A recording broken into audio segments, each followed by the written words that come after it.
this quick Zoom room real quick. We're recording, we're live. I can hear your thoughts. Don't think anything mean because it will be permanently baked into the Zoom room. So be nice. Okay, so we're going to talk about the next step with our SMART goals. I believe you guys submitted them all digitally. I got a little off sync with second period. So I'm just trying to figure out, hi, good morning. We're in the Zoom room real quick. I'm just trying to figure out where we're at. You guys all submitted your SMART goals that we set on yesterday to campus, right? Did you have that? No, nobody, did anybody? Here, let me show you. Okay, let me update attendance real quick and I'll show you. Man, I got like wicked out of sync. This is rough stuff. Okay. So does this, if we're looking at future ready thread for third period here for the week, does this look familiar? If I click on this, is this new to y'all? Yes. So we have not posted any of our SMART goals yet, right? Okay, so we're gonna start with that. This template, did I talk about this template? I remember printing some. Yes. This, if you download, is now a Word document, so you can actually type in it. We're gonna talk about the action plan in a second, but so I swore we set SMART goals. We didn't post them. Gotcha. Okay, cool. So now you're gonna post them. This is your weekly SMART goal. You can type it in the text box. You don't have to break it down piece by piece. You can all kind of put it into a sentence. You can upload a, like if you were typing on like a notepad document or a Word doc or a Google Sheet, you can upload that. Or you can pull it out of your, oh, you can't pull it out of, I thought you could pull out of, what's that called? Google Drive here. Okay, so what I need you to do at the start of the day is to post your SMART goal for the week, the one that we discussed during the block day with all the letters, in the text box or upload it. We'll spend about 5 minutes doing that. If you need help finding yours, if you did it on paper, I can search through my stack. I'm sure it's here. And we'll go from there.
Okay, so as you guys kind of complete your action plans, what we're going to talk about next is the next few things on our on the agenda so that we're all clear on what I'm trying to get you to do here. Let's look at P3.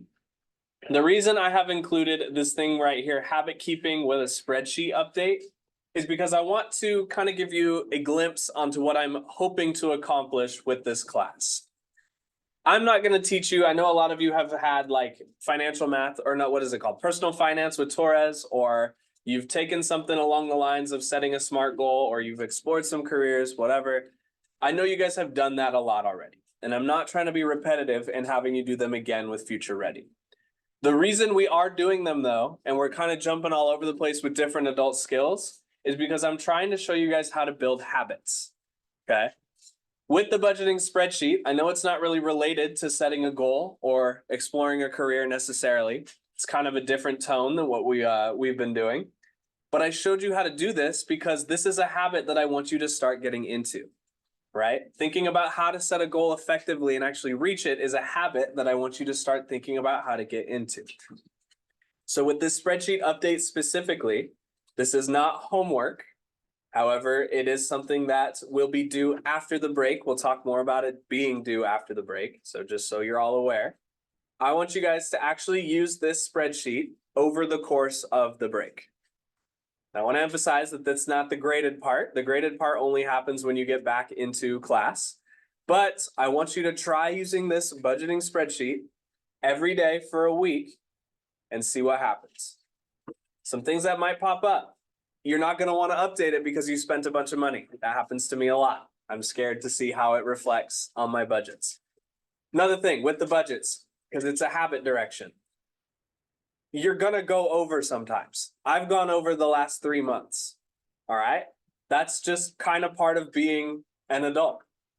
It doesn't mean that you're destined to fail. Doesn't mean your life is over if you are over budget on your high school budgeting spreadsheet, right? But it does give you context and information that is so valuable to understand why you went over, or to understand how you can not go over in the future, right? This is less a hard and fast, like this is how you do this, more so this is how you could or should do this. Because ultimately the choices are yours. I just have the information that you can do with what you want, but I'll highly emphasize, to circle back, try using that budget spreadsheet for a week. Try using it over break. Try using it the rest of this weekend.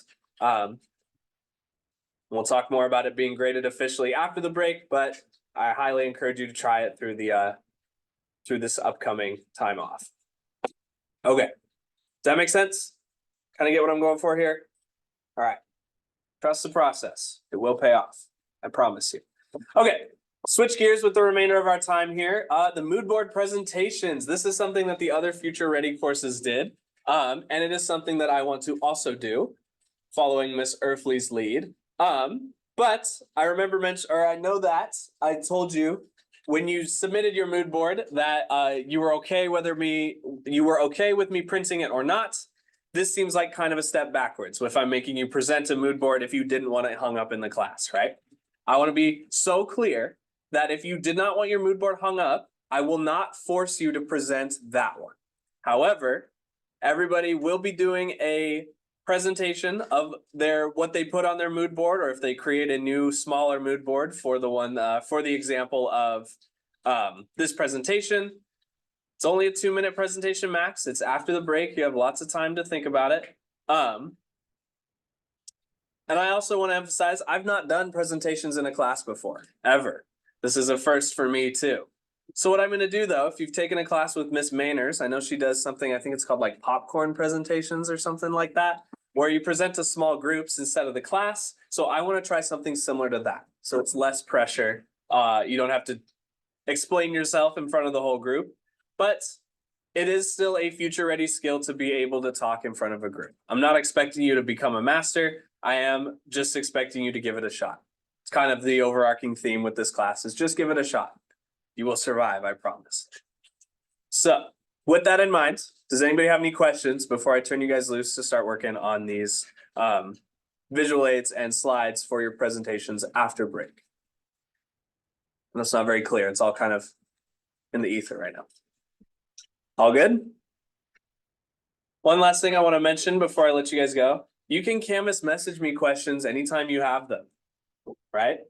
I truly believe there's no such thing as a stupid question. Stupidest question is the one you don't ask because you're afraid to ask it, okay? Canvas message me your questions. Anything that's not working, anything you're stuck on, we'll find a way to explain it. Okay? I feel like I'm preaching a little bit, so I'm going to wrap it up. Any questions? Okay.